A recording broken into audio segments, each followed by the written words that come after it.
Capage TV. Capage TV. Ma pasteur baye na cadre ke balika na télévision ke baye ke bondi la pona. Est-ce que bondi la pona muta kufi? Pasteur ali boso akenda ki abondi li pona ye. Alobe ko ko loba akei. La sœur aye abondi la lobe ko loba akei. Ozomona ke na kati ba prière wana. To préférable d'achou. Et moi je crois na bandeli sous na lobi. Papa ekibobo ba image. Je crois soki nzambe oya bengangai na musala o azaya lokuta na nzambe na nga le prof soki papa oya kofi papa eki soki papa na biso oya kofi nga na obanda tia kamera papa na koleka lisusu na émission moko te soki papa na biso oyo akofi ngai Jeannette prophétesse Jeannette obino nyonso boyebi na zongeli vie. Ok, nzambe nde mutu azaka pe fidèle yene mutu abikisaka mais yo zolo ba ke soki nga na papa Guimard ya kufi c'est que nazongeli ki musala na nga ya kicheli banda na nzambe na nga le prof soki papa oya kufi papa eki soki papa na biso oya kufi nga na obanda tia kamera papa na koleka lisusu na émission moko te soki papa na biso oyo akufi ngai Jeannette prophétesse Jeannette obino nyonso boyebi na zongeli vie. Ba pasteur alelo, ba prophétesse alelo, ba prophète alelo, bango ba yakambala moko imposer maboko, osala oyo ezali volonté oyo bango bazo kanza kosala. Et lorsque la prophétesse dit selon la vidéo que na tienza mena ngane épreuve. Soki tata oyo akufi na kozonga na kindumba. Donc automatiquement si les plans spirituels ndenge kaka Guimard yo akufaki yazada na balabala. Et elle avait vraiment les soucis qui ndeko wana bika. Mais la parole de Dieu écrite oya bimisaki eza bongote komama bongote. Na tienza mena épreuve ba tchaka nzambe na épreuve na kawana te. Nzambe moko lo baba tchaye na épreuve ba mekaye kaka na dim. Andima ba mekeka na malachi na dim abi mekango tala so à part na dim nzamba ndima jamais place moko ba tenter pour tenter nzambe. Faut avoir les messages lorsque vous allez prier pour quelqu'un. Il faut nzamba lo belabino. Ba tchaka nzambe na épreuve te. La prophétesse faut se repentir. Ok. Eh ba tchaka nzambe na épreuve te. Na kalu kwa wono ko tchaka nzambe na épreuve te. O tchaka nzambe na épreuve comment?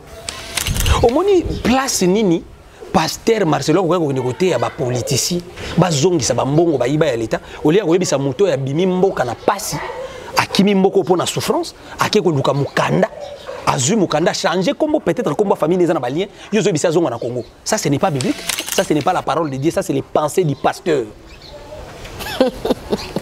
L'évangile selon pasteur Marcelo, ça ce n'est pas Dieu. Dieu ne parle pas comme ça. Parmi ba pasteur muso moni wana ba ennemi ya Moïse Mbie au comme az adversaire na papa za ekenge na lobino bazali yemo pa yebi ke bazibisu bazali. Mais non akoza nga oyeba te. Ay baté ndenge. Ay baté ndenge. Bato belo moni baleki na ba caméra wana nde bato bele wana pe ba soutenir Eliane a cha Moïse Mbie mutu na si. Ba financer bambo. Mais yo oya ko lukanga pour la vérité.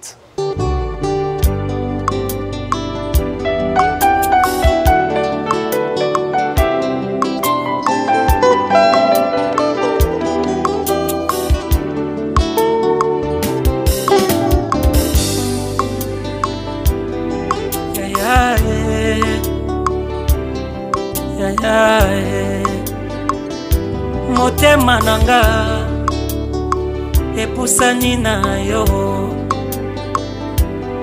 molimo nanga ye nasopi na yo ya masolo ya mitema touta na yo mosika touta na yo na ngomba ye ya bolingwa motema bapota mitema nazoka badouleur ya kati nanga kosukola olongola yango nabima molongi.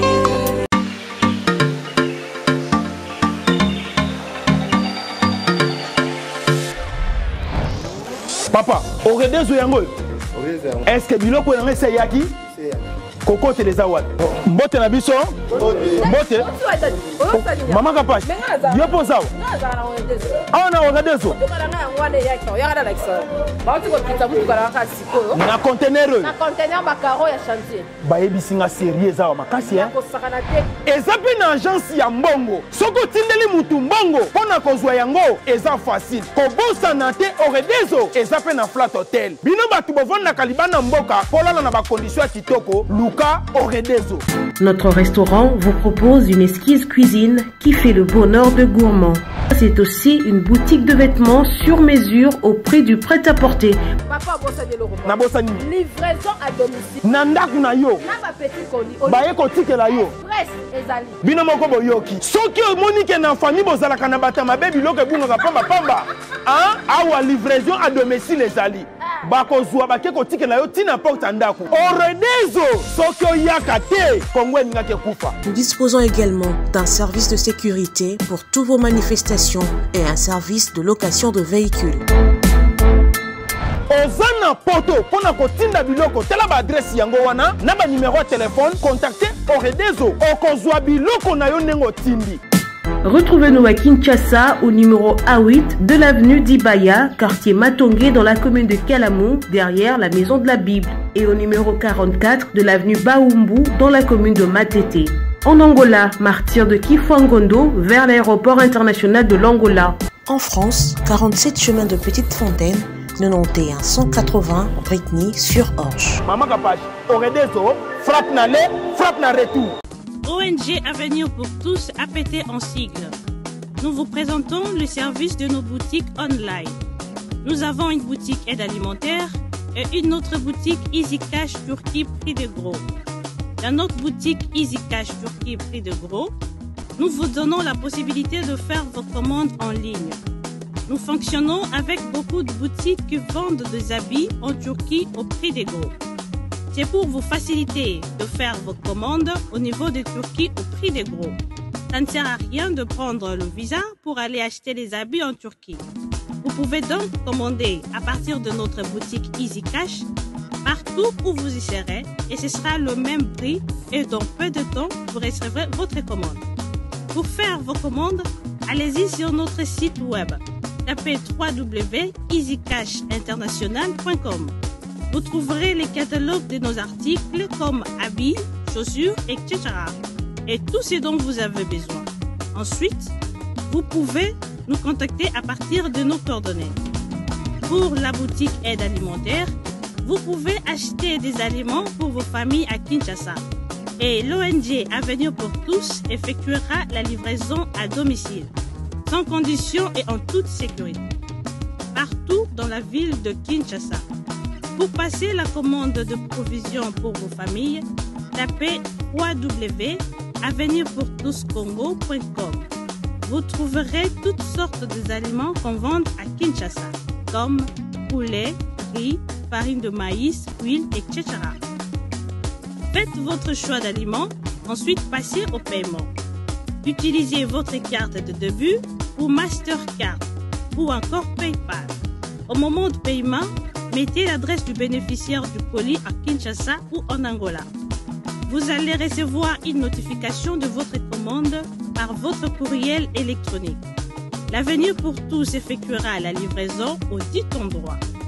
Vous pouvez aussi envoyer de l'argent pour vos familles, vos proches, ainsi que les orphelins, en Angola ou en RDC. Pour tous vos transferts d'argent ainsi que les donations, veuillez visiter notre site web. Tapez www.avenirpourtouscongo.org. Vous trouverez une note technique qui vous permettra de créer un compte pour faire vos transferts d'argent ainsi que les donations. Et bien voilà, Turquie nakati ya Kinshasa, solution ya Congolais et Mounani. Nakati ya Avenir pour tous. Ou la Easy Cash. Na ebisibino, ba même prix de gros ya Turquie et ça les awa. Pas besoin de billets, non plus de visa.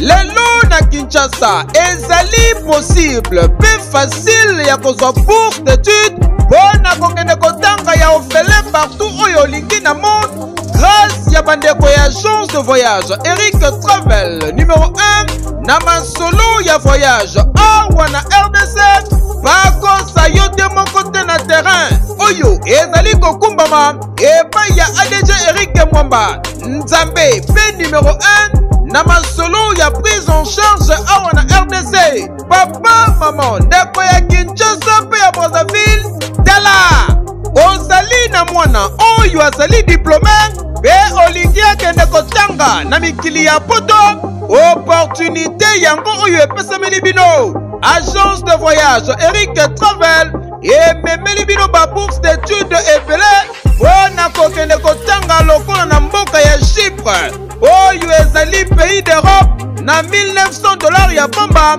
oza mobimba na bourse d'études complète oyo ba démarche ezali kaka kosala 5 jours ya pamba pe bazali kopeta yango dada okei kotanga ya ofele pendant cycle mobimba na ba université ya minene ya mboka ya Chypre.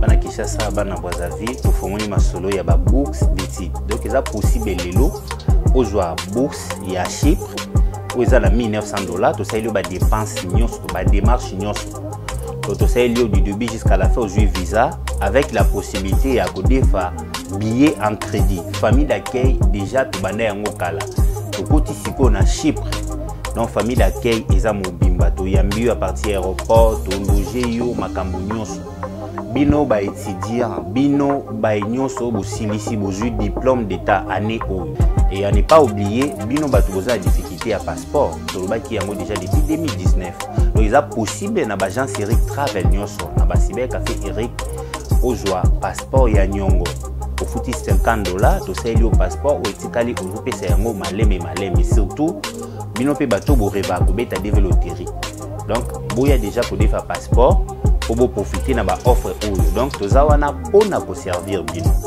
okanisi esili tintin ba bourse d'études ezali pe pona bamboka ya Canada États-Unis d'Amérique na France na Tunisie pe na bamboka misusu oza mobimba na prima ngondo oyo pe soki ozali na billet agence de voyage Eric Travel ekopesa yo billet ya nyongo logement encadrement pe orientation pona bino ba étudiant soki okomi na destination pe entrée express au Canada na $5 ya pamba oza mobimba ba résultat sur place adresse okokuta biso na Liberté 11e rue industrielle les KINPP na commune ya Masina quartier sans fil en face ya robot roulage oyo ezwami na Kimbuta na Matonge na commune ya Kalamu tozali no loin ya maison communale ya Kalamu pe na rond-point Kintambo magasin okokuta biso entre Facebook na WhatsApp oza mobimba na agence de voyage Eric Travel voyager na facilité polobi na yo eleka lelo voyete. Bienvenue dans Capage Télévision, merci na partenaire nyonso na abonné nyonso ba o bazotala biso partout biso awa elanga esili mbula ekomi konoko donc ba émission na biso bokobono mona ta na se mbula ba émission na biso ezali to ana mopepe to sala mopepe awa suka ezokende ka boye kotakata mo ezongi liboso mo ikena sibame bo comprendre ka to sala biso na nature donc nature nde balobaka nature ezote ya biso te merci na ba o nyonso baso soutenir biso rentrée scolaire ya bana biso ba mama ba parents to kosambela kaka po makambo nyonso ekende bien République démocratique du Congo nyonso nzambe azala na biso basali na nzambe pe bato nyonso basotelaka biso en tout cas nzambe apambola bino place nyonso bozali baza na bopito baza na baproblème nzambe nde solution ya baproblème na biso bato oyo baza na biso elongo tozali na bino pe elongo nzambe azosoutenir biso merci na bato nyonso nzambe apamboli pe abateli ki ba coronavirus ezwa te mais geste barrière toujours laver les mains 1 mètre en tout cas tokanaka yango te meye toyebi te temps de la fin to nzambe azali kosala makambo na ndenge na ye merci na ba oyo nyonso balandi biso et merci na clip oyo ya prophète Marcus Efrata oyo jo abandaki na biso ateli biso pe na ba partenaire mosusu bomoni ba clip na bango en tout cas bo s'abonner na ba page na bango bo télécharger ba clip na biso oyo totiaka na ba émission na biso po bango bayeba ke Capage Télévision et sa chaîne Oyo bakoki ko raté opportunité. Bonjour et bienvenue Moto Nzambe. Bonjour Maman Cynthia, bonjour na bande gonso bazolanda biso. Nzambe alula pambola bango ba onyo bayolanda biso dimanche ya lelo ba pambola maparto bazali. Merci en tout cas Tolobi kozala mona na Nzambe ezali koyamba Yesu Christ comme mokonzi pe mobikisi to ezali na bizaleli ezali na mahamunini oyo ba reconnaître oyo azali pena un bon pasteur bien azali un bon chrétien. Nakanisi que ozala mona na Nzambe c'est premièrement accepter Jésus-Christ comme Seigneur et Sauveur. Amen. Et puis après kotambola na banga Nzambe. Amen. Nde kotalisa bato ke moto aza mwana Nzambe. Bato batala biso na balabala. Batanga ka Bible ete mais bazotanga comportement na biso. OK. Batanga ka obiso to sala biso bato to mibenga bana na Nzambe. Voilà pourquoi mwana na Nzambe faut azala exemplaire, azala modèle parce que bato belé bako landa kaka o eza prière na yote mais ba olanda comportement na yo. OK. Ba olanda ezaleli na yo. Également mokili tala ka biso na lolenge biso to kanisaka te. Ndenge moko peta ngoza mwana mwasi o sambela ko bondela ko lobaka langue. Mobali akotala ba parler à langue te. Aotala comportement na yo. Aotala kitoko na yo, propriété na yo, ezaleli na yo, nde mobali akotala prière akoko découvrir après. Moto akoyeba niveau ya prière na yo, lobaka langue prophétisaka, faut les pasteur na yo. Donc lisu mokili tala ka biso eza ndenge moko na ndenge biso to kansaka te. Alors qu'on accepter Jésus-Christ comme Seigneur et Sauveur au mwana Nzambe. Mais ce qui wana te marche na yo maintenant. Merci. Merci papa. Tozali penza na kokende malamu et thème na biso ezali prière to simbi yango na tokoya nango. Eloko nini oyo esaraka ke mutu abika lobiko ya solo batu biso ba lobi ezali foi pe kondima ya mutu azo recevoir parole de reconnaissance, mutu azo recevoir l'homme sous accomplissement ya prophétie, mais yo en tant que homme de Dieu eloko nini oyo esaraka ke mutu abika makambo yo Nzambe alobi pona ye. Pe alaka pona vie na ye. Na kati ya ba promesse na Nzambe eza na makambo ebele na kati. Omona ke Nzambe na lola ebisi Abraham vata de ton pays de ta patrie okina mboka na kotinda yo okoma grand et kuna na otombola yo. C'était une promesse. OK. Mais ce que promesse na Nzambe po kokisama ezaka na ba sacrifice entre la promesse et l'accomplissement, il y a des sacrifices au mutu fasala. OK. Mutu ko lungona promesse na Nzambe te akemba mona accomplissement sans passer par les sacrifices. Et parmi les sacrifices, il y a des coups de marteau, il y a des blessures, il y a le feu, il y a les rejets, il y a beaucoup de choses. Humiliation, il y a les combats, les ennemis, trahison, toutes ces choses. Et qu'on a un parcours, il y a entre la promesse et l'accomplissement. Mais travail à moi dans Nzambe entre la promesse et l'accomplissement. Travail na fait vendre l'icolo et sacrifice. Parce que sacrifice me peut permettre yo mutuzana laka au vers la promesse. Tant azo promettre Joseph, Isaki Nanzela songe. Interprétation est ici qui a tombe ma famille et Kofukamilai. Mais pour Joseph Alonga na prophétie a un accomplissement. Nzamba talisa qui est présenté. Nzamba talisa qui est trahison. Nzamba talisa qui est toujours élévation. Donc il y a beaucoup de personnes où wapi Nzamba talisa yo kaka élévation. Batebele bazana ba promesse spécifique de Dieu ou esukaka na promesse. Mais batikala koye bateke na kati ya promesse ils ont un parcours mobimba o muto ko traverser. Ils ont un parcours mobimba o fo muto alika. Amen. Okomona ke promesse na Nzambe ezala ki akotombwama. Bande kone bakogumba melayi.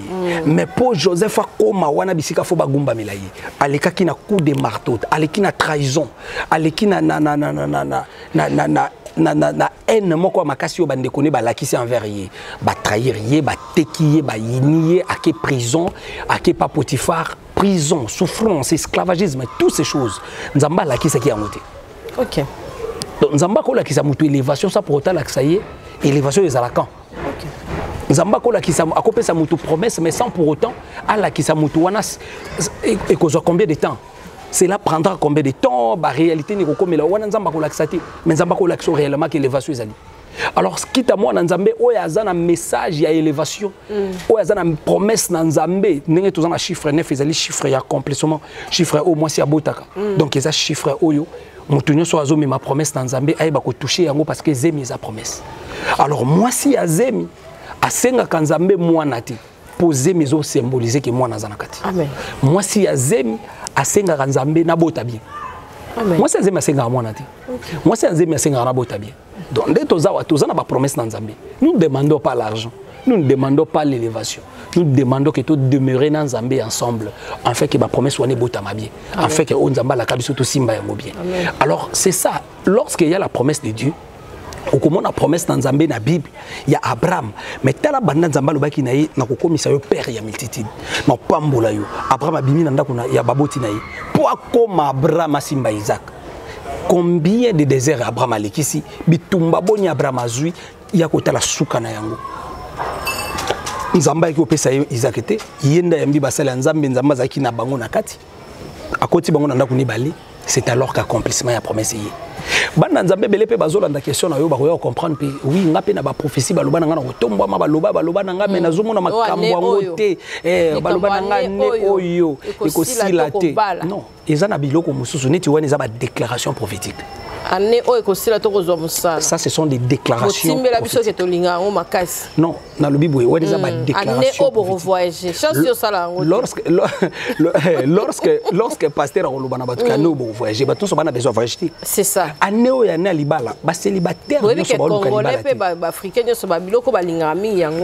Bon, on a dit que dans le Nzambe, ils sont s'attendre à un miracle. Ils sont en tout cas,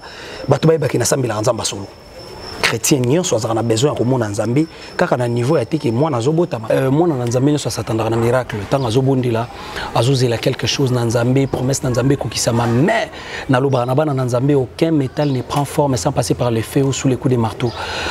Lorsque le fait est qu'il y a une vie à moutou, ils ont rappelé pour moi une promesse. Babitumba monsieur y a rappelé moi une promesse. Saoul Poala Tabokonzi, a comme un roi et y a qui à travers un combat. Les combats c'était perte, il y a Banès, il y a Papa Naïe.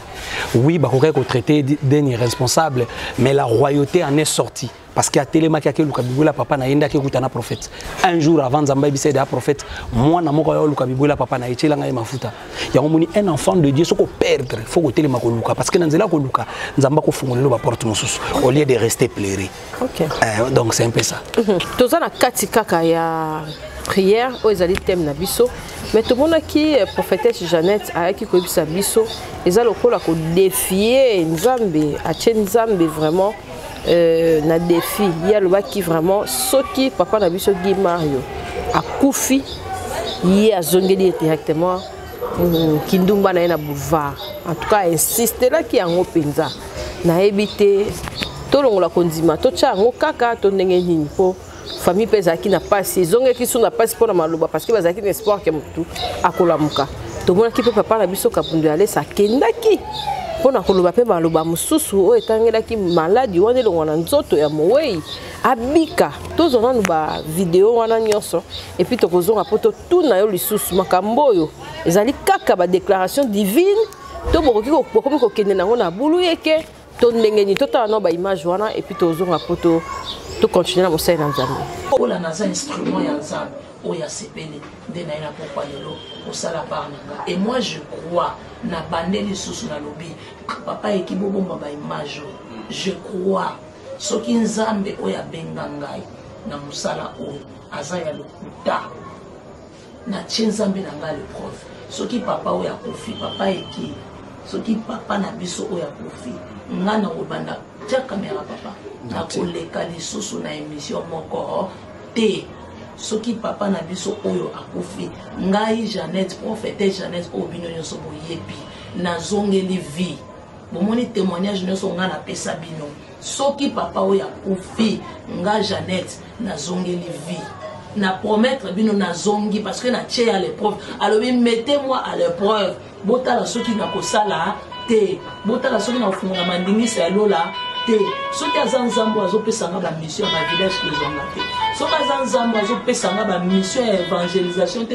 na monde. Merci en tout cas pour la image wana na Joe Mystique muteba a illustrer les biso prière na biso oyo to monaki ya maman Jeannette akendaki penza ba famille belé ba wanobo ya bokota wapi na ba place ba maladie ko sécurité bibembe ko lande ko pesa Nzambe ba charge o bino mo boyebi ke bozala bino na kati ya repentance te mokeka na famille abatu pona ko déclarer o ke Nzambe nde mutazaka pe fidèle yene mutabikisaka mais yozolo ba ke soki nga na papa Guy Mario akufi c'est que nazongeli qui musala nanga ya kitia libanda mais ngana kanti que ba famille wana ba roboya ils a ba famille ya bastar ozomona bino pe bokendaka na ba famille ya bastar kasi on a lobité ba famille ya bastar nde ba banda roboya soki mwana bango saka théâtre to za musicien ebani azobela moni ba pasteur ba roboya ko ba yebi ke boye po boyebi ke mwana bango sala théâtre to za star ba olaksa na télévision voilà parce que ça na batu ba na ba malade na banda kwa te bokoma bongo te biso sauté non mélanger likambuté mais biso sauté po likambuté na mais ma charge wana mais oyebi que biso tokendaka na malweka tokendaka na kanduka tokendaka na hôpital oyo yebi to musu to chaka caméra musu to boyi ko chaka caméra non seulement ko bondela ko bimisa bandeko bazangi quelque chose ko aider bango bazala libanda ya hôpital ba umela ba maladie ba famille o ba ko boya eza ba famille oyo ba yebi kende ko na bango za musicien za star ba pasteur ba ye na cadre ke ba leka na télévision ke ba ki bondela pona est-ce que boke bondela pona mutu akufi pasteur aliboso akendaki abondeli pona ye alobe ko ko loba akei la sœur aye abondeli alobe ko loba akei ozomona ke na kati ya ba prière wana to préférable d'achou te na bo préférable d'achou ne mbongo bikisa te mama te mbongo bikisa mais azambela ite mopagano asambela ite mapesa quand même oui problème ezate biso pe to edaka wana ezandingi na bango basalelaki mais na kanisi que le vrai problème eza que na kati ya kokende ko sambela pona mutu boko ya mbala moko te boche maboko bandi obondela pona mutu te il faut koyeba d'abord malade uti wa pekio même Yesu atuni papa wana yekuta batebela atuni mais nini ezawa makelo nazogani papa moko abimi na fula lobi na ye j'ai mené auprès de toi mon fils qui est lunatique j'ai prié à tes disciples babondela pona ye babondeli abikité Yesu azotuna tato combien y a-t-il de temps que cela lui arrive Jésus a besoin quand même des détails est-ce que Yesu ebete que malade wana ezaya banda bo mwana non, mais on a besoin de explication à mon colo moana et permettre à ça la service. Ba pasteur alelo, ba prophétesse alelo, ba prophète alelo, bango ba yakambala moko imposer maboko, au sala oyo ezali volonté oyo bango bazo kanza ko sala. Parce que tikala ko ba ke na prière nyonso. Oyo boko sala pona muto azobela. Ezaka ko bengana demote, mutu muso azobela babwakeli malade, mutu muso azobela kotakinda kwa nganga. Oyo ko bengana demona muto akotinda kwa nganga te. Muto akotinda kwa nganga zobela retour ya besprit wana beti bokoya benga na démon nzoto na été muto wana faut boya ramener na repentance mais soki homme de Dieu oyo zo ko bondela pona muto ndinga wana ye moko azana miso ko mona teke muto akotinda kwa nganga ayika mbala moko a imposer maboko bible zoloba n'imposez pas les mains par précipitation il faut ko yeba d'abord muto lingo imposer maboko belela nzambe problème ni na nzambe za nini plusieurs fois tokende ko bondela na hôpital na ibisa ko émission leki tant tokende na hôpital surtout kotina kata salle mo boito salle na prière na tali ba mbeto za kombe 12 avant na banda ko bondela na mbeto par mbeto na yoka nzambe eza ba mbeto muso yo telemi bo bandi ko tuna azobela nini tant bazo pesa explication ka Saint Esprit zoba a ko imposer maboko te senga ka mawana nzambe donc mona kitana azobondela au monde na ba image mususu ba place mususu na bengana démon au nom de Jésus mais na ba place mususu na ba mbeto hôpital mususu na bengana démon te na ye na tshelo boko na bandolo ba Seigneur miséricorde pema pourquoi l'Éternel m'a révélé que muto azana problème na nzambe azana problème na batu abebisa na batu eza maladie ou eza cause na ye là on ne chasse pas les démons lorsque muto akwei na mbeba akotaki nda kwa nganga to asimba kikisi muto azu malade boyo bengana mbala moko démon te. Et cette déclaration prophétique, il y a prophétesse Temutekobi qui s'amoutou. Et lorsque la prophétesse dit, selon la vidéo, que Natien amène en épreuve. Ce qui tata oya kufi na kozonga na kindumba. Donc automatiquement si les plans spirituels ndenge kaka gimar yo kufaki yazada na balabala. Son esprit est déjà dehors. Au moins mais ce que la sœur Jeannette que moi je connais aussi, comme na yebi que azam mwana na nzambe, je crois que c'est simple pour naye à rectifier, à se repentir dans qui n'est pas biblique, ouais, à corriger, mais ça reste à savoir parce que na Kinshasa conseil non, aussi quand même orgueil, mais si elle a le Saint-Esprit à comprendre que bon, ils a lapsus mais ils a l'Obama qui n'a moins inconscience, peut-être il y a somme ya mutazaki malade et elle avait vraiment les soucis qui n'écoana bika, mais la parole de Dieu écrite oh ya bimisaki eza bongote comment bongote na nzambe ne preuve ba nzambe ne preuve na kawana te nzambe moko lo baba tchaye ne preuve ba mekaye kaka na dim andima ba mekeka na malashi na dim abi mekango tala so à part na dim nzamba ndima jamais place moko ba tenter pour ko tenter nzambe te alors que le bakina tchenza meranga les preuves ce qui tato ya kufi cela n'est pas biblique par rapport ya kaya muto azobela parce que lorsque Isaïe azoya na ndaku ya Ézéchias akuti Ézéchias malade ayaki na message na Nzambe vous quittez chez vous pour aller prier pour quelqu'un il faut aller avec un message ko bondele pa no bi Nzamba ibisioni ni place ozokinde okoya ko cha mutu maboko na précipitation te une déclaration o esali ke mutu akufi maintenant bato bakomi ko étonner madame Jeannette akendeki mo côté pasteur muso akendeki wana mais soko landele okuta basali saki repentance te nana ko yebisa gimario ka tangazaki vivant que ça la repentance ndeko moko landa biso bi mais prophète yo kendaki te po ani te ngana kendaka te place caméra zo kende po azamu ta théâtre ba filmer ngate na kendaka ba place belé o bata masan yo yeba non na bonde la po na ba autorité belé na mboka ba mona loboko na Nzambe na tumbi ba biloko ya ba nini ya ba loge na ko pesa ba komba wa te po l'état pesa ba mikanda na koti na ba résidence ya ba ex ministre ya ba ndeko belé ça c'est une vie privée ya bato penga lokwa mosali na Nzambe na zana éthique ya ko yeba ko bomba vie privée ya bato mais j'ai fait des services à ko tumba ba biloko na banda ko bato na ba résidence belé awa na Kinshasa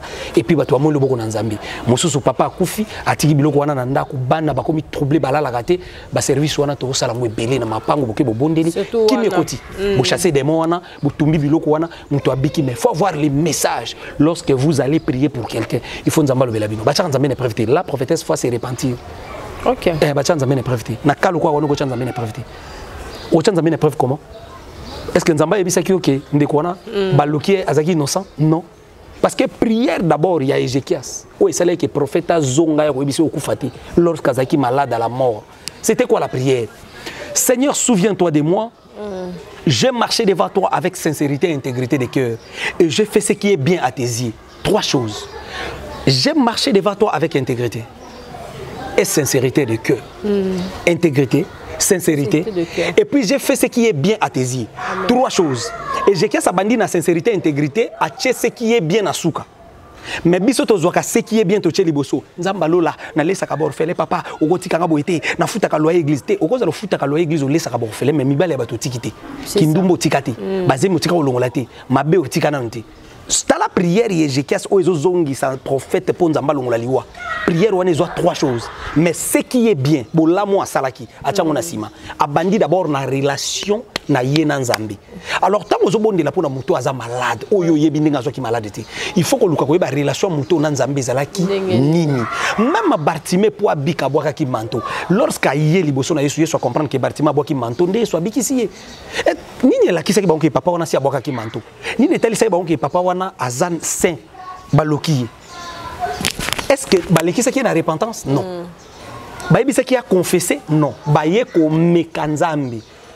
Na pasteur, na la sœur, bango mbali baye ko mekaka nzambe. Ba mekinzambe, nzambe pa lakisi bango kazana bango te. Faut ba lukas konzambe. OK. Merci en tout cas Motola Nzambe. Ndenge mutazwaka maladie o eza chronique et puis ememi epé na liwa. Et puis ndenge ni mutu a changer ka destin na et puis ndenge ni bango na bakoki ko changer destin ya mutu. Mutu akana ki azala boye mais yé moko à travers mabe na ye to à travers lien famille to à travers le comment songolo pakala manque ya prière a changer destin na ye. Mama Cynthia ba maladie chronique ezali premièrement ba maladie chronique ozomona ba maladie incurable oyo eza moko ya misala mabe. Les diables travaillent beaucoup avec ça. Batebele ozomona baza malade. Baza malade en réalité ce sont des esprits imposés dans leur corps. Yesu akoti na temple, akoti mama moko, agumba mama Congo. La Bible dit que cette femme était infirme. Yesu azobi sa femme oyo. Tu es délivré de ton infirmité. Akute maman en église. Mais tu peux pas la massaye déjà basala ba produit ndenge pour kanzakiza malade. Or ce n'était pas une maladie. C'était un démon. La Bible dit que cette femme était possédée d'un esprit. C'est l'esprit qui la rendait infirme. Il y a beaucoup de personnes qui ont des maladies chroniques, des maladies incurables. Ce sont des esprits qui te rendent malade. Bois quel esprit qui troublé, et bébé si trompe naie, boucher trompe naie, comme il y a opération ya trompe pendant que c'est un esprit. Muto soit l'équipe na prière obika. Mais prière au bakosali la muto. Ezo utaka na nguya te pasteur aye moto bimate. Muto pe bazo la prière azo bikate. Il faut confesser. Et na bande ko bele ba olandanga non émission lelo. Aoye bisayo nanga peut-être que non pasteur mama Cynthia ngape na malade mo babundi la pona na bikate. Mais tout na ye au sala repentance sincère. Au sala confession, au sala réparation, le tout n'est pas de chasser les démons. Il y a des démons au bavana banzo to abatu par rapport ya marche ya batu. Et belé. Et ça n'a pas de mots par rapport à marche. Donc à travers ça déjà, moi dans un foyer que mon sal dans un bon de la paix pour la moto foyer que n'a pas maladie chronique dans la moto. N'a pas senga mawana nzambe likolo. Mais ce que moto a yebi likamuta koloba. C'est ça. Parce que une fois moto ça la repentance. Ce qui est sincère. Dans ce que gloire dans nzambe kitaka. Amen. Moto na za sauvé. Amen. Mais les cas des achats, yesoazo les cas na foule ya bato. Misune likola nzeta moni za chabi si za kita lelo na olia na ndako nao yango moni tika nzamba pambola yo il faut nzamba pambola yo quand tu es un enfant de Dieu il faut que nzamba pambola pe sombongo moi nzamba za kamuto ko lela lela ti bongo so ina ndako za chabi bloko olia za kiti c'est ça yeso linga kita pa kesani akitisa za chabi po ebeke za cha sala kazana bloko olia na ndako na ye ayibisa ke nini lelo na olia na ndako nao alobene lelo na okete na ndako nao c'est ça yeso akitisa za chabi lelo na olie pa na yo parce que dans la maison des achats il y avait la nourriture zaché païen Zaché moto yiba ka biloko batu menanda ko ne biloko bolia yo zo bondela mosala problème bolia na balia ka banda ka bapanga noté non mais c'est là balia na mopaga noté zela o eza Jésus azol lukalo lenge ya ko ramener mona mobali oyo na kati ya nzela moko kolia na mopaga noté oyo bible ezolo ba mopaga no nini eza mopaga noté ya mopaga no papa moko bo amela masanga bon un exemple ni nazaboui yo bisanga ke non nako solola peut-être na frère werati koliana nyangwete muto yonga nako liana yete eza faux frère muto moko boyala aza frère aza chrétien aza pasteur mais toujours landela ki pasteur déjà ya faux alatika kombo yesu azana makambo bela sala kana si nako liana muto wana te omona nga pembe na yete mais un païen il faut mona nga pembe na yepo na ramener na repentance donc comme ça ko kutange pas frère wera koka moité to solo la ka ba pasteur peut ba osana ba on peut pas promotion à mission za ba on peut la raison ko ça la promotion na kozana ba mission na kozana ba mission genre que moi tof moi c'est bo komi ko solo la ko lia kozala na bango vino komi ko passer pas na bango ça c'est autre chose mais kozala bien to kozala bien likambo za to ko benga na comme ndeko ozomona mais muto ngana ko kite ko liane mbetu moko la ko liane table moko au bible zo petit sangezali un faux frère une personne qui se nommait frère mais qui ne l'est pas ou azoko se nommé chrétien mais qui ne l'est pas ami comme ici musala mazate azosala makambo za contre la parole de Dieu wanaza lion aza ravisseur wanaza moto oya lati masque oyo foko keba elongo yazo pesa aza loup alatika elongi ya meme mais moto ayebi nzambete aza mopaga nous faut na ramener il faut na za pembe na yeso ayebisi zaché kitelo na olia na ndako na bato pe bakamwaki yeso elia na ndako na ndenge nini ye motu na masumu bobo yeso akoti na ndako wana le pendant moment na bango kolia basilisi yeso abengi mama zaché ozali mama zaché pesa biso kiri dans to komo kendi maya malili yeso ameli maya malili mais bazo tele mama bima zaché azoyebisa yesu seigneur obimaka boete nazana makambo koloba na yo mituka nyonso moni awa biloko bato na yibaka na mpako ya leta na taxe ya leta omoni place nini pasteur Marcelo ko ko negote ya ba politicien bazongisa ba mbongo ba yiba ya leta olia ko yebisa moto ya bimi mboka na pasi akimi mboko po na souffrance akeko luka mukanda azui mukanda changer combo peut-être combo famille des anabaliens yozo bisa zongo na Congo ça ce n'est pas biblique même si c'était la repentance il faut se repentir et pas nzambe na kosaki na mukanda na betaki lisolo fongunda mais ce n'est pas de retourner au Congo ça ce n'est pas la parole de Dieu ça c'est les pensées du pasteur l'évangile selon pasteur Marcelo ça ce n'est pas Dieu Dieu ne parle pas comme ça lorsque Dieu parle au yoka quand tu as le Saint-Esprit et que Dieu est en train de parler dans Moutou, ça c'est Dieu qui parle. Mais lorsque une personne parle selon lui, c'est pas à réfléchir quand vous avez le Saint-Esprit. Une personne qui parle pas selon le Saint-Esprit. Que ça ce n'est pas Dieu, c'est une personne qui parle. Zacha lobina Yesu. Bilo nyoso mona ndako nanga na lopango nanga. Ba mbongo abatu eza ba taxe abatu eza na yiba biloko abatu. Soki na sala tor na mutu lelo Yesu lokolo koti na ndako oyo. Na kozongisa le quadruple ya biloko wana. Le quadruple ya biloko oyo Zacha azwaki. Andimi kozongisa Zacha suki wana ta lobi na kozwa pe bozwi nanga na kopesa na babola. Oh, ça c'est la repentance sincère et la réparation. Nde loko peut-être pasteur wana ko la kisabato yo ya monike basumuka ko lekayi po ya za saint. Ça c'est le modèle de Dieu. Maintenant, Yesu atali Zaché comment ndimi kozong sa biloko abatu. Non seulement ça Zaché ndimi ko pesa ba bien na ye na orphelin, Donc, en quelque sorte, Zacha, comme il a besoin, tant que vous faites merci Zaché, hein, et atténuer quand même à Benaye, parce que en fait, ce que les asous na bateau, bako bénir, attends na mungongo borfele wana, et atténuer à ma béasala, enfin que Nzamba yo kele mawa. C'est de là que Yesu bisa Zaché, les sali est entré aujourd'hui dans cette maison. Le biko kota ki nanda kwa Zaché, parce que Zaché sali repentance, a sali na réparation. Repentance na ye andimi bilo kweza ya mabe, réparation na ye andimi ko zongisa. Les quadruples, en même temps, fongoli lola. Na kozwa biloko na ekopesa babola bato bazonyo kwama biso so nzamba pambola biso soki nzamba pambola ko pasteur soki nzamba pambola ko mama eza poyo zala ola sabato teke yo leki bato na mokili eza poyo zwa nzamba pesi yo osunga bandeko bazangi nde bible zolo bakeye so ebisi Zaché le sali est entré lobi ko kota ki à travers repentance mutunyo so bela azana innocent mutunyo so souffrir aza innocent mutunyo so stérile aza innocent eza na bato baza ba stérile lelo balongola bazemi bango moko eza na mwana na ngaboko na bondeli pona uti bota pesi mwana na yekombo ya Marquis mwana wana na âge ya 18 ans 19 ans azuze muninga azuya memi pas mwalim ça ezemi habite so ba longoli yo ko sala bientôt ko kufa to ke ne pas mwalim baké pas mwalim a chelo boko sali cérémonie soki mwalim babengaka zemi limo mwana koti libala zobota te heureusement ya Yesu ka une année demi ayeko lukanga nzamba lobino tubela atubeli loko wana to sali prière ayeko bota ce qui est repentance ti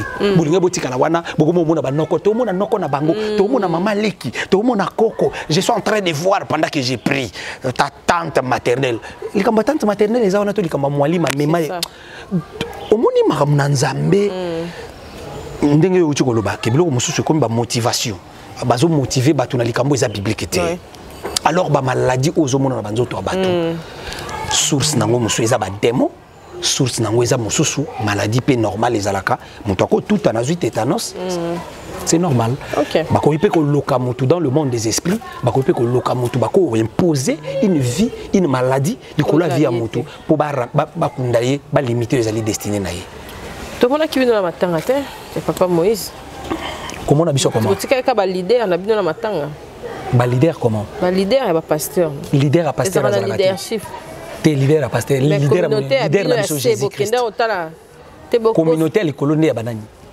oh to mona ki oh wapi ba pasteur to non bino bolingi makamnyo so le kana caméra pourquoi biso misusu toza na posa o le kana caméra te so naza na posa na kende ko assister ndeko akufeli ndeko Moïse mbi akufeli papa na ye naza na besoin na kende place ba check caméra ba to ba mona ngate non sala ngote ngai personnellement na kozanga koyeba na nga makambo ebele mokili ezo ko apprendre nga nzamba zo ko apprendre nga Saint-Esprit zo ko apprendre nga na ko kende na caméra te po bato ba mona nga ki na ye na ko kende te po bato ba mona ki na ye ko assister na ko assister na nzela appel mes condoléances pour mbala musu peso nga na ko feli pa ko assister nga kana nzela appel mba musu pa ko assister nga te alors pourquoi faut na lukana impressionner bato ki nazala ki wana te maman to assister ndeko na biso akufeli papa d'ailleurs azalaki assister te po akufeli papa azalaki penza assister na bato wana po moto akufi wana azali musali ya nzambe na kati na mboka nde omoni bato wana basangani atamboli pe malamu soki ezalaki ki aza papa na ye azalaki musali ya nzambe te bato nyonso wana balingai bakende te Denis Lesi akufelaki grand frère na ye Moïse Mbi akendaki réponse ok voilà donc bako na lobi boye bako assister yo na téléphone bako assister na bandenge nyoso mais tozana besoin ko leka na caméra te la majorité des personnes au moni na matanga wana bake po na Apôtre Mbiye bake po na Moïse Mbiye te bato belo moni baleki na ba caméra wana nde bato bele wana pe ba soutena Eliane a cha Moïse Mbiye mutu na si ba financer bambo mais yo oya ko lukanga ko na la vérité na lo ba vérité te loba parmi ba pasteur muso moni wana ba ennemi ya Moïse Mbiye o comme azad adversaire na bango kenge na lobino bazali yemo pa yebi ke bazbisu bazali mais non akozanga oyeba te ayeba te ndingeni ayeba te ndingeni d'ailleurs makamwana yo savait yo yebi ke na sakolaka na pisaka prophétie olobaka pe na pisaka prophétie yebi tozaki na makampana sekuna na kitambo mais tikala koyeba ke baye ko assister batebele po moni baye ko assister wana ba ennemi baza wana bato ba soutenir liane église wana ko epanzana baza wana misupe baye ko tala skoyo e ko leka ndenge nini ba contrôler bato nyonso baya na matanga kolela na yo ta misupe baye ko tala misupe baye ko chola misupe baye ko luka pe nini ko salama mais l'essentiel que wana ezanzela biso nyonso to ko finir wana biso nyonso to ko kende biso nyonso na ngolu na nzambe mokolongo wana ko koke mais en entendant que tozana sena moi moment ngo ya malamu ya ko se repentir moment ngo ya malamu ya ngo ya ko banga nzambe pe ya ko tambo na ko banga nzambe. Ok, quand même, tout le monde qui est Batikeli, Papa Moïse, cher, tout le monde qui est Papa Moussouspé, Pasteur, il y a République démocratique du Congo, Sambi qui peut pour Papa Moïse. En tout cas, passage, il y a Papa Emmanuel Mbiye sur terre. Était-il? Ah, naibisio que exact question moi qui to comme casse na ba question sur une émission. Papa souffrir pour na ba et utaki kaka nzinga na lobi na yo déjà sur le discours ya pasteur Sony. Aloba ke lo mo alobi il n'est pas parti parce que alingaka kufa non parce qu'il était combattu.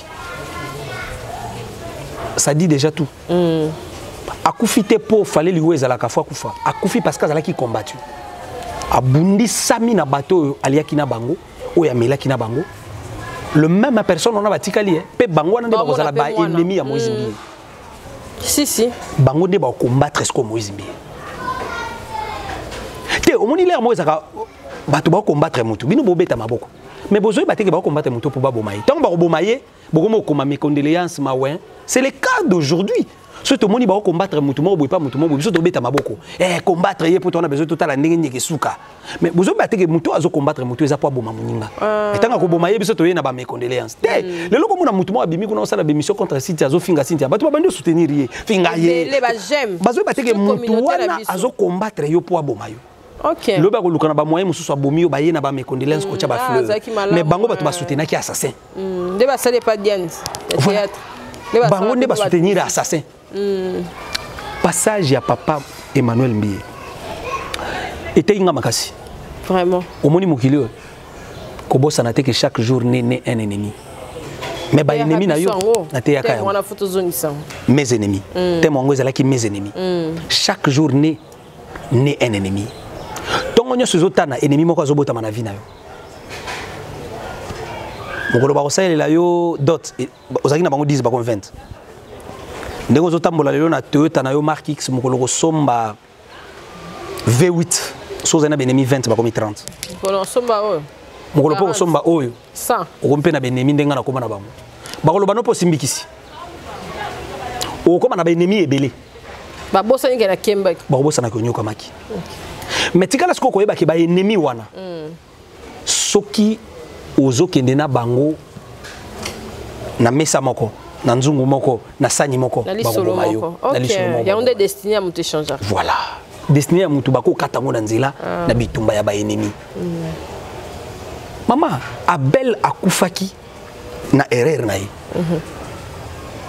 Abel akufa na erreur na ye parce que tant nzamba zo reprocher Caïn Abel azalaki wana nzamba zo bisa Caïn elongi na yo échanger visage na yo échanger Caïn ozalaka boyete Caïn mabe telemi na porte na yo Caïn longa lisumu olingo sa lisumu Abel ayo ka makambo yo ayeba kiteke tango nzamba zolo bana Caïn olingo sala mabe baza bango mbali Abel n'a pas compris que mabe wana ndeba libasa na Abel avait compris mais nini ndeko nanga mwana mama camarade ma copine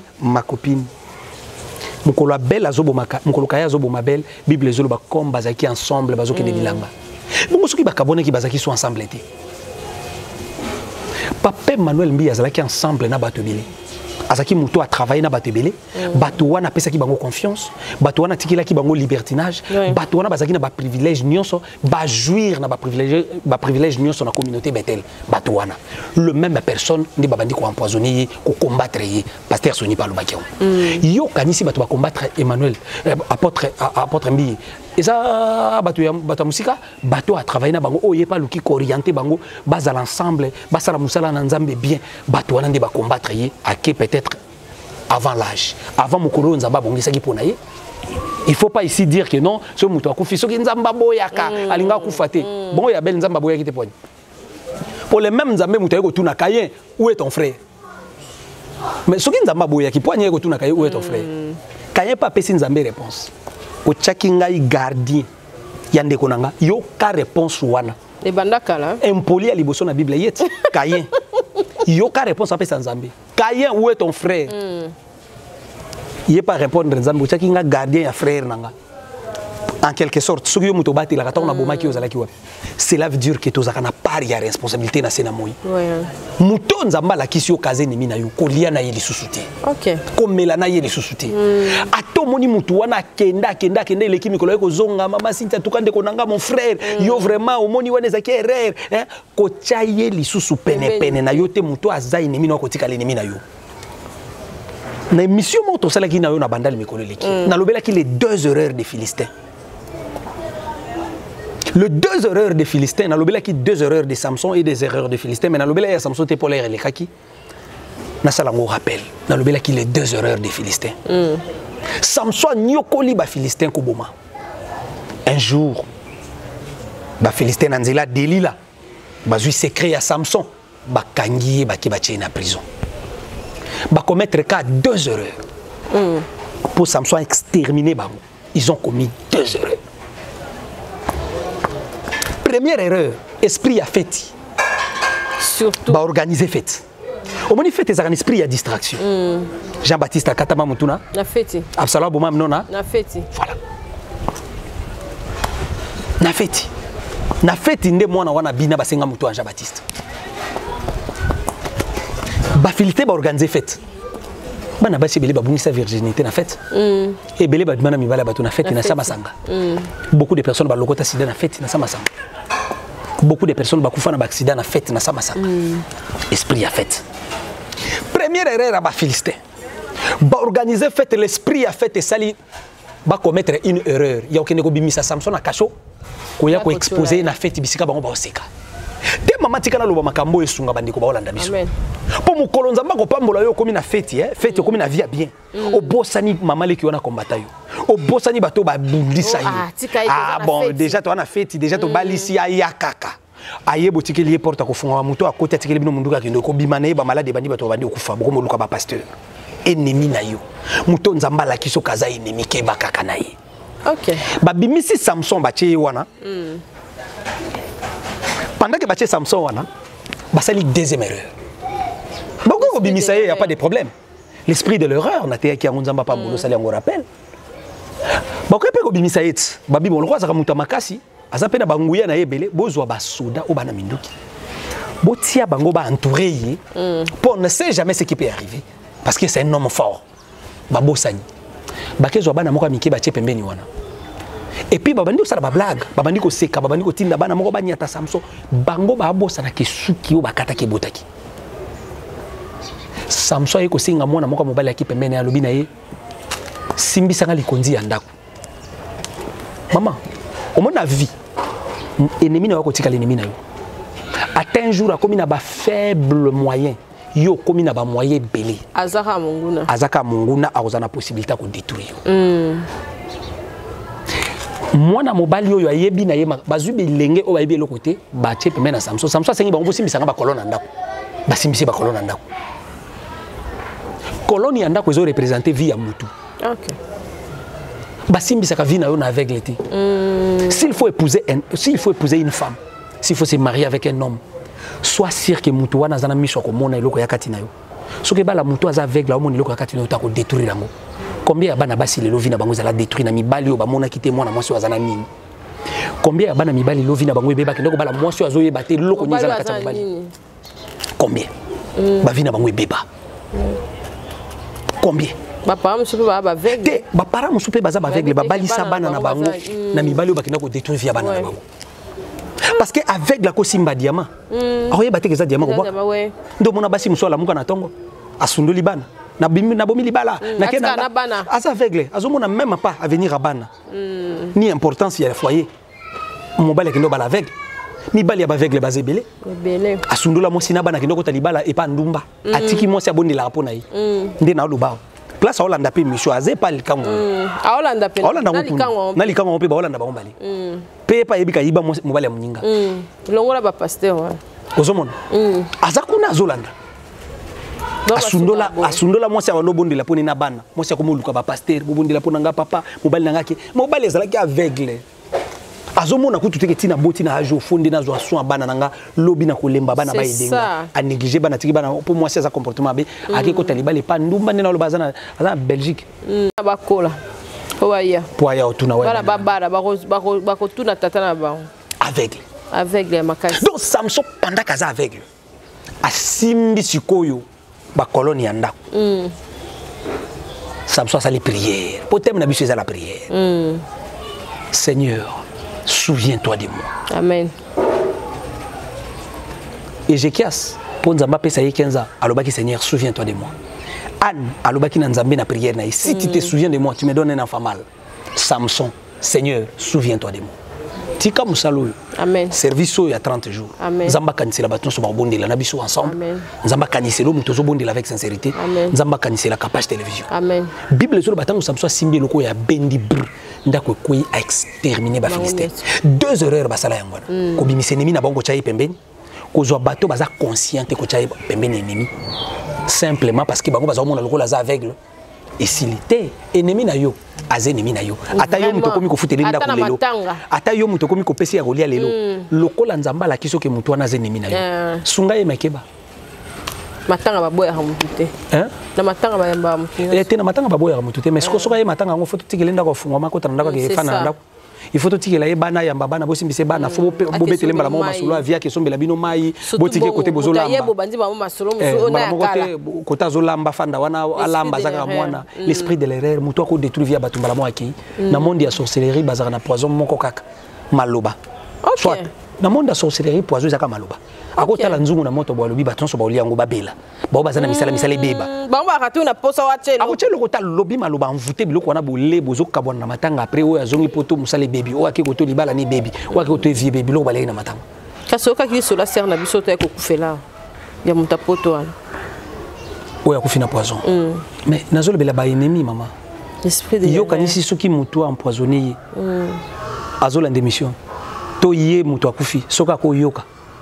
Nzamba la kisaka été qui osana benemi keba même muto empoisonné aux assure soka bondi la nzamba tikala la kete keba na muto wana non la Bible dit l'Éternel et Dieu parle tantôt d'une manière tantôt d'une autre mais la Bible dit on n'y prend point garde c'est ça Tommy Kebisakati Tommy Kebisakati et na kozanga ko mikebisa c'est comme ça que diable azozo bana na nzambe belé vraiment nazo benga bandiko nyonso na 30 jours à prière basangana na biso to bondi l'ensemble vraiment merci moto na nzambe pour la prédication peut mater à l'élo et si m'a mis vraiment malade tokoye ba ko sambela ndengeni parce qu'il y a un de clôture na biso na message aux ali la prière nakanisi que koyeba ko sambela eza modèle Yesu si apesa ki yango OK apesa ki yango déjà notre Père qui est aussi que ton nom soit sanctifié eza prière eza modèle ya prière OK notre Père donc il faut premièrement tout reconnaître que papa na biso azali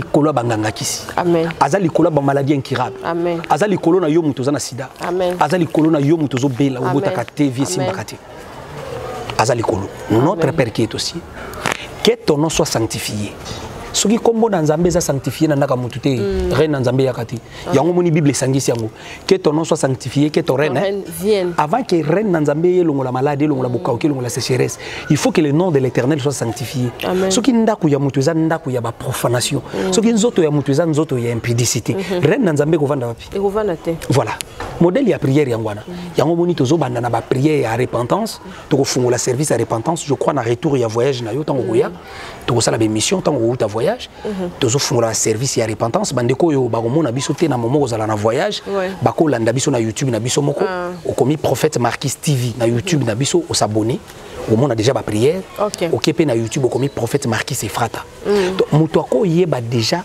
le lenge nini akosambela à travers les locaux. Notre Père qui est aussi. On reconnaître que le Seigneur a sauveur, a likolo. Mais il faut comme Nzambe la sanctifier na vie na lui. Amen. Reine na yekoya, que ton règne vienne, que ta volonté soit faite. Ce qui règne Nzambe c'était là que volonté Nzambe ezalaka moto akufate. Volonté Nzambe za yo nyoko na malade ote. Volonté Nzambe za yo kanga na vie ya passion ote. Volonté Nzambe za yo souffrir ndengo zo souffrir te. Volonté Nzambe zo mona loboko na Nzambe. Donc 30 journées de prière où nous avons invité Bandeko Sobazo partout. La prière directement pour te clôturer. 30 journées où nous avons invité Bandeko Sobazo partout. Moussala liboso ekufaki yo yami bale kufi yami sato ekufi. Et c'est une prière, c'est un problème spirituel. Libala liboso bébé, yami bale bébé, yami sato bébé. Mon frère, ma soeur, ils ont moi sito mobilité, ils habitent mbana yo. Ma frère à liboso bandaki koué yami bale koué, yami sato koué. Année 2015 malade, 2012 osaki malade, 2021 il est malade. Vous en avez besoin de prière, vous en avez besoin de repentance, vous en avez besoin de confession, vous en avez besoin d'orientation prophétique. Après-midi, il y a l'autre qui est awa. Bon, on a sur YouTube, on Prophète Marquis TV, vous s'abonnez kuna. Zambalo la pambola bandi konso balandi biso partout. Nazo bonde la likolo na yo mutu zobela. Yo mutu voyage est bloqué, yo mutu dossier na quelque part. Yo mutu landi pe mission où vous aurez remarqué que vina yo kangami na péché moko boy na masturbation. Na péché moko boy ya mulili ya ténèbres ko makati na ngote prière o nzamba bimission na péché wana. Le Dieu des impossibles, mon Dieu, papa maman nous solanda qui prière o abika miracle bola mona yo. Bon moi na ye fongwa ma malade tikaye ténèbres tikaye au nom puissant de Jésus-Christ Nazareth. Amen. Amen. Merci l'homme de Dieu, merci beaucoup, Prophète Marquis Efrata. Merci pour l'accueil. Pour Bissot, nous sommes dans le bureau. Entre-temps, nous avons été pour une semaine. Bon voyage. Bateau Bazali, Bandiminayo, Bazal Afrique du Sud. Sur le pasteur, nous sommes en Afrique du Sud. Les canaux capage télévision pour qui s'appelle. Problème T, nous sommes déjà Babengaï, on retient le numéro. Qui s'appelle programme à prière, na bango na capage télévision, pasteur nous sommes en Afrique du Sud. Maman Cynthia Kozala Kuna, Zamba Pambola Bandikon Sobago Yambayo Kuna. Zamba Pambola papa Eric. Vraiment. Zamba Kanisele Mingi. Eric Mwamba. Eric Mwamba, que Dieu a Kanisela Ye, na motema malamu na ye. Voyager les kamalamu vraiment. Zamba Tambola na yo. Amen. Tambola Bandikon Sobago Yambayo Kuna ba Pambola ma. Amen. Bistozo continue la prière. Voyager pour les kabio kozonga bien, pe okota l'ensemble. Merci. Nzambe a Pambola yo, Prophète Marquis Efrata pour le soutien et puis partenariat na capage télévision. Merci Nadjo Mystique, vous s'abonnez massivement. Na site ya Prophète Marquis Efrata na ba page na ye. Nzambe a Pambola biso pe mabota na biso. Pona lelo to suki awa. Merci, bye. Avez-vous besoin d'une entreprise générale du bâtiment pour vos projets de construction ou de rénovation? L'entreprise Luku Beni Daniel Service Construite SARL du jeune entrepreneur Daniel Chidibi est là pour répondre convenablement à toutes vos attentes. Elle est spécialisée dans la construction des maisons individuelles, des bâtiments collectifs, industriels et publics. Luku Beni Daniel Service Construite SARL, c'est aussi plusieurs autres services, notamment l'étude et la réalisation des projets de construction, la maçonnerie, le bétonnage, la finition, le plafonnage, le carrelage, la charpente métallique et en bois, l'aménagement de l'intérieur et de l'extérieur, la décoration intérieure, la vente et achat des terrains, appartements et matériel de construction. Luku Beni Daniel Service Construite SARL met également à votre disposition un service de formation en DAO, dessin assisté par ordinateur et autres.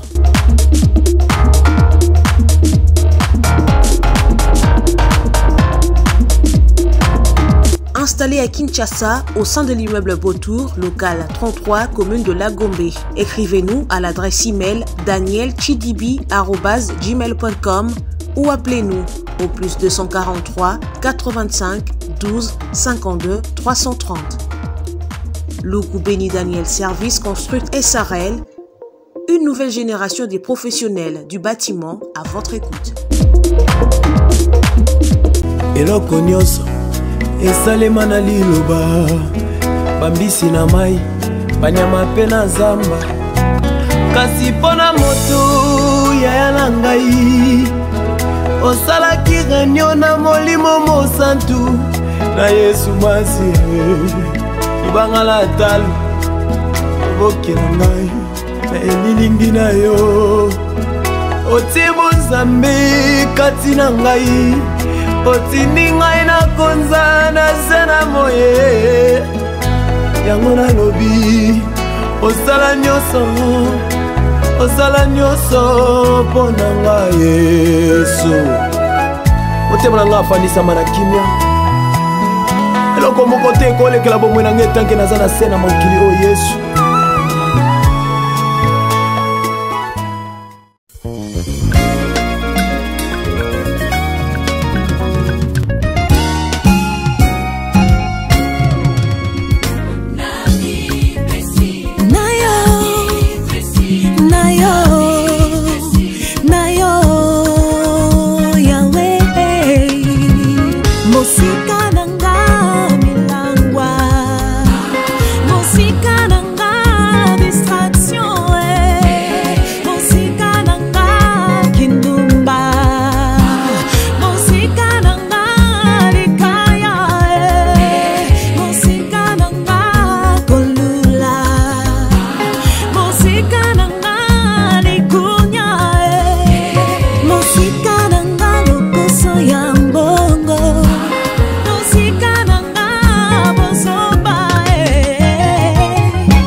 barrivage eyie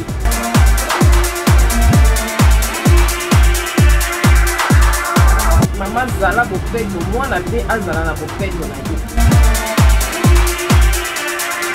turo eza 2021 baage nyonso na mame eyie babasket basondage de 0 ati kosala na lombangu boya awa na mame nyonso ezali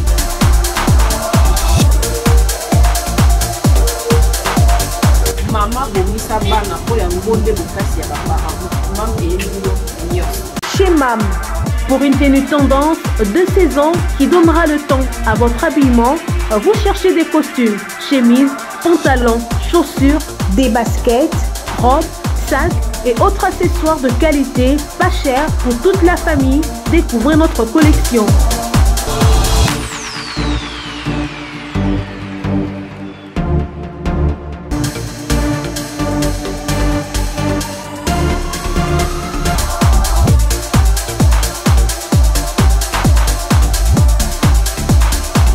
Notre adresse, avenue Kassavoubou, à Rekwado dans la commune de Ngaliema. Pour tout contact, appelez-nous au +243 81 07 58 832. +243 99 99 25 124. Capage TV. Capage TV.